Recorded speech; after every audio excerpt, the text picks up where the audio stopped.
Salah satu supaya Jepang dalam memikat hati bangsa Indonesia agar mau membantu Jepang kecuali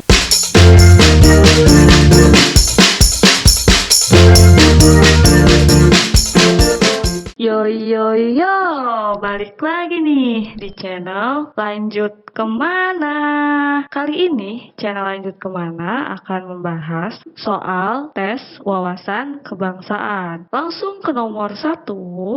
Salah satu supaya Jepang dalam memikat hati bangsa Indonesia agar mau membantu Jepang kecuali A. Membebaskan pemimpin-pemimpin Indonesia yang diasingkan Belanda seperti Insinyur Soekarno, Mohatta, dan lain-lain. B. Siaran radio Tokyo yang seringkali memperdengarkan lagu kebangsaan Indonesia Raya. C. Mengadakan propaganda untuk mengelabui rakyat seperti 3A.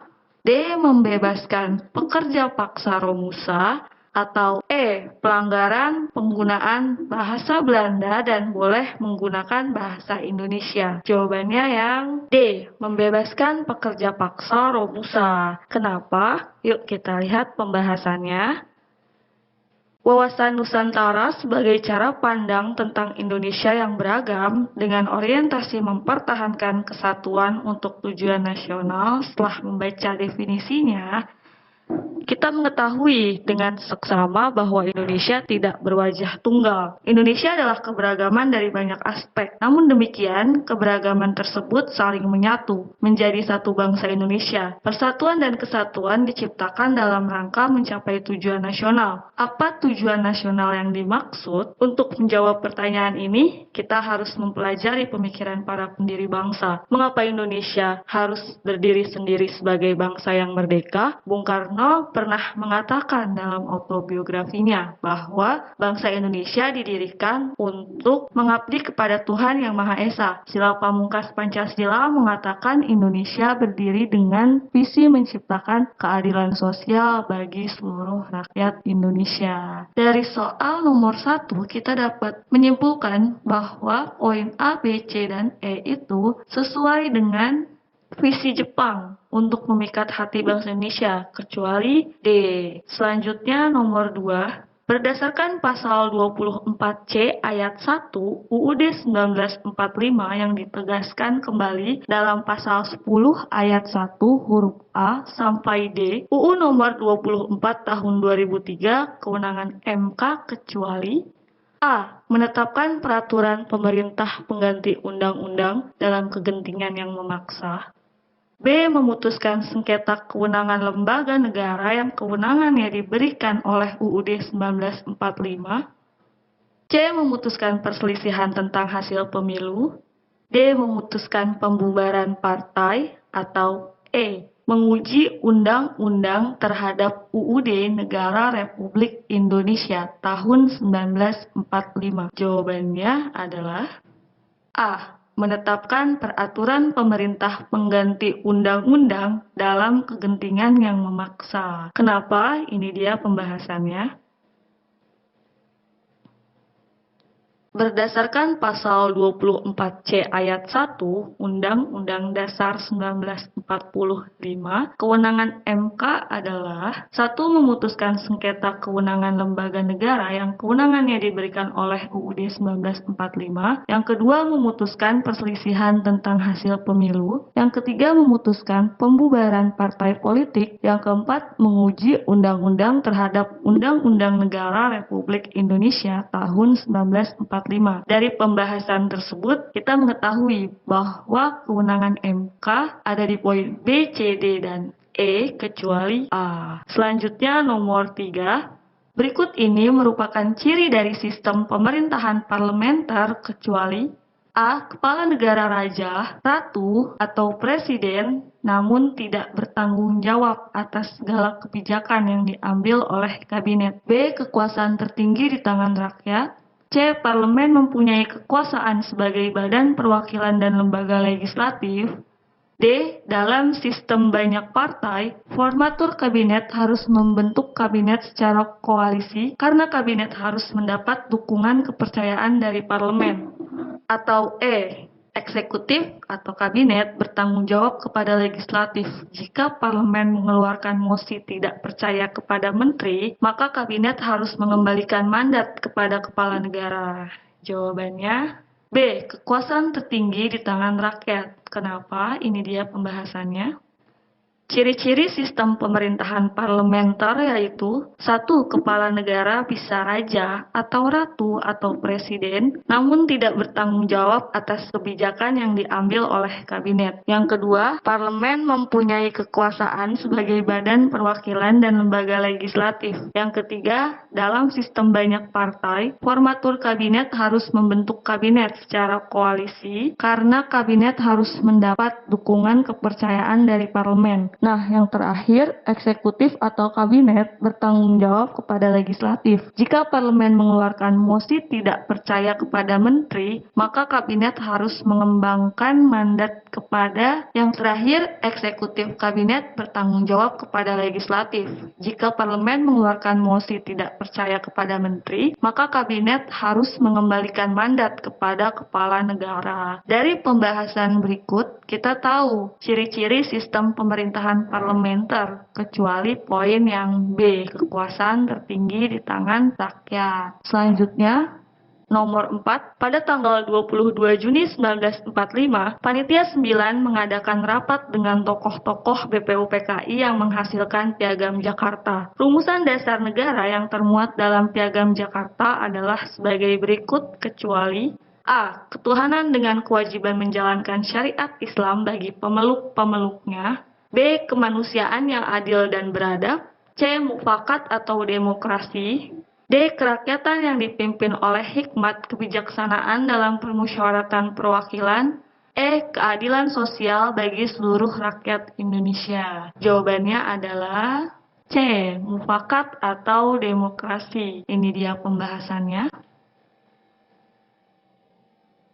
Pada tanggal 22 Juni 1945, Panitia 9 mengadakan rapat dengan tokoh-tokoh BPUPKI yang menghasilkan Piagam Jakarta. Rumusan dasar negara yang termuat dalam Piagam Jakarta adalah 1. Ketuhanan dengan kewajiban menjalankan syariat Islam bagi pemeluk-pemeluknya. Yang kedua, kemanusiaan yang adil dan beradab. Yang ketiga, persatuan Indonesia. Yang keempat, kerakyatan yang dipimpin oleh hikmat kebijaksanaan dalam permusyawaratan perwakilan. Yang kelima, keadilan sosial bagi seluruh rakyat Indonesia. Dari pembahasan tersebut, rumusan Piagam Jakarta terdapat pada poin A, B, D, dan E kecuali C, mufakat atau demokrasi. Selanjutnya nomor 5, perhatikan cakupan berikut ini. 1. Pemerintah pusat, 2. Pemerintah daerah, 3. Lembaga negara lainnya, 4. Bank Indonesia, dan kelima BUMN. Cakupan tersebut merupakan tugas pokok pemeriksaan keuangan dari lembaga A. KPK, B. BPK, C. MA, D. MK, E. KY. Jawabannya BPK. Pembahasannya, nah, ini dia cakupan yang merupakan tugas pokok BPK, mencakup pemerintah pusat, pemerintah daerah, lembaga negara lainnya, Bank Indonesia, dan BUMN. Selanjutnya nomor 6. Keputusan Majelis Permusyawaratan Rakyat atas usul pemberhentian Presiden dan atau Wakil Presiden harus diambil dalam rapat paripurna Majelis Permusyawaratan Rakyat yang dihadiri oleh sekurang-kurangnya 3/4 dari jumlah anggota dan disetujui oleh sekurang-kurangnya 2/3 dari jumlah anggota yang hadir. Setelah Presiden dan atau Wakil Presiden diberi kesempatan menyampaikan penjelasan dalam rapat paripurna Majelis Permusyawaratan Rakyat, merupakan bunyi pasal ... UUD 1945 hasil amandemen. Kira-kira pasal berapa? A. Bab 3 Kekuasaan Pemerintah Negara pasal 7B ayat 3. B. Bab 3 Kekuasaan Pemerintahan Negara pasal 7B ayat 4. C. Bab 3 Kekuasaan Pemerintahan Negara pasal 7B ayat 5. D. Bab 3 Kekuasaan Pemerintahan Negara pasal 7B ayat 6.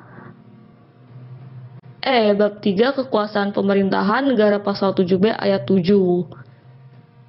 keputusan Majelis Permusyawaratan Rakyat atas usul pemberhentian presiden dan atau wakil presiden harus diambil dari rapat paripurna yang dihadiri sekurang-kurangnya 3/4 dari jumlah anggota dan disetujui oleh sekurang-kurangnya 2/3 dari jumlah anggota yang hadir. Setelah presiden dan atau wakil presiden diberi kesempatan menyampaikan penjelasan dalam rapat paripurna Majelis Permusyawaratan Rakyat. Pernyataan tersebut adalah bunyi bab 3 kekuasaan pemerintahan negara pasal 7B ayat 7 UUD 1945. Berarti jawabannya yang E, bab 3 kekuasaan pemerintahan negara pasal 7B ayat 7. Selanjutnya, nomor 7, ciri-ciri masyarakat tradisional adalah sebagai berikut, kecuali A. Masyarakat yang terkait, B. Masyarakatnya homogen atau hampir sama dalam segala aspek, C. Mata pencaharian lebih dominan di sektor pertanian, D. Stratifikasi sosial terbuka, atau E. Hubungan sosial antar warga negara sangat erat. Jawabannya D. Stratifikasi sosial terbuka. Kita lihat pembahasannya. Ciri-ciri masyarakat tradisional adalah masyarakat yang terikat kuat dengan tradisi, masyarakat homogen atau hampir sama dalam segala aspek, mata pencaharian lebih dominan di sektor pertanian, hubungan sosial antar warga negara sangat erat. Dari pembahasan berikut kita tahu ciri-ciri masyarakat tradisional ada di poin A, B, C, dan E, kecuali yang D, stratifikasi sosial terbuka. Biasanya masyarakat tradisional itu stratifikasi sosialnya tertutup. Kenapa? Karena mereka itu masih terikat kuat dengan tradisi. Sehingga jawabannya yang D. Selanjutnya, nomor 8, yang merumuskan Pancasila adalah A. MPR, B. KNIP, C. PKI, D. BPUPKI, atau E. DPR GR. Jawabannya D. BPUPKI. Ini dia pembahasannya. Pertanyaan nomor 8 merupakan konsep sejarah lahirnya Pancasila. Yang merumuskan Pancasila adalah BPUPKI. Sidang resmi pertama BPUPKI dilaksanakan pada tanggal 29 Mei sampai 1 Juni 1945 yang membahas tentang dasar negara. Selanjutnya nomor 9, dalam bahasa Jepang BPUPKI disebut A. Keibodan, B. Seinendan, C. Chibanga Seiyosyo, D. Dokuritsu Junbi Inkai, atau E. Dokuritsu Junbi Chosakai. Jawabannya E. Dokuritsu Junbi Chosakai. Kita lihat pembahasannya. Pertanyaan nomor 9 adalah konsep dari sejarah BPUPKI. Dalam bahasa Jepang, BPUPKI disebut Dokuritsu Junbi Chosakai. Sementara untuk PPKI disebut Dokuritsu Junbi Inkai. Selanjutnya nomor 10, Pancasila yang bermakna 5 kemoralan sebagai sebuah dharma terdapat dalam ajaran agama A. Islam, B. Buddha, C. Hindu, D. Katolik, atau E. Konghucu. Jawabannya B. Buddha. Ini dia pembahasannya. Nah, pertanyaan nomor 10 merupakan pertanyaan dalam konsep sejarah ideologi Pancasila. Pancasila sebagai sebuah dharma berasal dari ajaran agama Buddha. Nomor 11, Pancasila merupakan sumber dari segala sumber hukum yang meliputi di bawah ini kecuali A. Jurisprudensi hakim, B. Undang-undang, C. Hukum formal, D. Traktat, atau E. Diktat. Jawabannya E. Diktat. Pertanyaan nomor 11, konsep Pancasila sebagai sumber dari segala sumber hukum di Indonesia. Jawabannya, Pancasila merupakan sumber dari segala sumber hukum yang meliputi jurisprudensi hakim, undang-undang, hukum formal, dan traktat. Sehingga jawaban nomor 11 adalah E. Diktat. Selanjutnya nomor 12, Pancasila terjadi melalui proses kausalitas yang mempunyai makna A. Menumbuhkan rasa senasib sepenanggungan, B. Isinya merupakan nilai-nilai dan cita-cita tertentu yang diajukan mutlak, C. Menghilangkan penonjolan kekuatan atau kekuasaan, keturunan dan perbedaan warna kulit, D. Sebelum disahkan sebagai dasar negara, nilai-nilai Pancasila telah menjadi pandangan hidup bangsa dan dalam kehidupan sehari-hari, atau E. Isinya bukan berupa nilai-nilai dan cita-cita tertentu, melainkan intinya terdiri dari tuntutan konkret dan operasional yang keras yang diajukan dengan mutlak bahwa orang harus taat terhadap ideologi tersebut. Jawabannya D. Sebelum disahkan sebagai dasar negara, nilai-nilai Pancasila telah menjadi pandangan hidup bangsa dalam kehidupan sehari-hari. Ini dia pembahasan. Soal nomor 12 merupakan soal dari konsep proses kausalitas Pancasila. Pancasila terjadi melalui proses kausalitas yang mempunyai makna sebelum disahkan sebagai dasar negara, nilai-nilai Pancasila telah menjadi pandangan hidup bangsa dalam kehidupan sehari-hari. Nomor 13, VOC mempunyai hak istimewa yang disebut hak oktroy sebagai berikut kecuali A. Hak mengadakan perjanjian dengan raja-raja di Indonesia. B. Hak monopoli perdagangan. C. Hak melakukan kudeta. D. Hak memiliki tentara. E. Hak mencetak uang.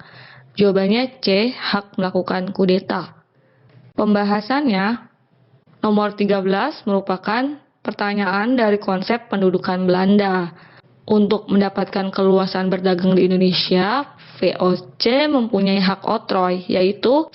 Hak monopoli perdagangan, 2. Hak memiliki tentara, 3. Hak mengadakan perjanjian dengan raja-raja di Indonesia, 4.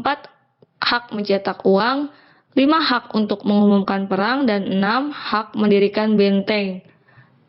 Dari pembahasan berikut kita tahu bahwa jawaban nomor 13 adalah C. Hak melakukan kudeta. Nomor 14, sebelum Belanda memasuki Gedung Agung di Yogyakarta, Soekarno mengirimkan radiogram kepada Mr. Syarifuddin Prawira Negara untuk A. Membentuk pemerintahan darurat Republik Indonesia, B. Membentuk Republik Indonesia Serikat, C. Membentuk pemerintahan pelarian, D. Mengepung Gedung Agung, atau E. Menguasai kota di sekitar Yogyakarta. Jawabannya A. Membentuk pemerintahan darurat Republik Indonesia. Pembahasannya, pertanyaan nomor 14 termasuk dalam konsep agresi militer Belanda II. Sebelum Belanda memasuki Gedung Agung di Yogyakarta, Presiden dan Wakil Presiden mengirimkan radiogram kepada Mr. Syarifuddin Prawira Negara yang sedang melakukan perjalanan ke Sumatera, membentuk pemerintahan darurat Republik Indonesia. Nomor 15, berikut ini yang tidak menjadi latar belakang dikeluarkannya Dekret Presiden 5 Juli 1959 adalah A. Kegagalan konstituante dalam menetapkan Undang-Undang Dasar.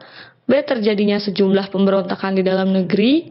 C. Pertentangan antar partai politik semakin kacau. D. Dalam kabinet tidak menempatkan porsi sebagai mestinya. Atau E. Masuknya paham komunis ke dalam negeri. Jawabannya yang E. Masuknya paham komunis ke dalam negeri. Pembahasannya, nomor 15 termasuk pertanyaan konsep pasca proklamasi kemerdekaan. Undang-Undang Dasar belum berhasil dibuat, sedangkan UUD sementara atau UUDS 1950 dianggap tidak sesuai dengan kondisi kehidupan masyarakat Indonesia. Kegagalan konstituante dalam menetapkan Undang-Undang Dasar, situasi politik yang kacau dan semakin buruk, pemberontakan di dalam negeri yang semakin bertambah gawat, serta konflik antar partai politik. Itu tadi 15 soal tes wawasan kebangsaan. Mudah-mudahan dapat membantu kalian untuk tes kalian yang akan datang atau yang sedang dilakukan. Tetap semangat, selalu sehat. Jangan lupa subscribe, like, dan tekan tanda lonceng untuk mendapatkan info update dari kami. Salam channel Lanjut Kemana.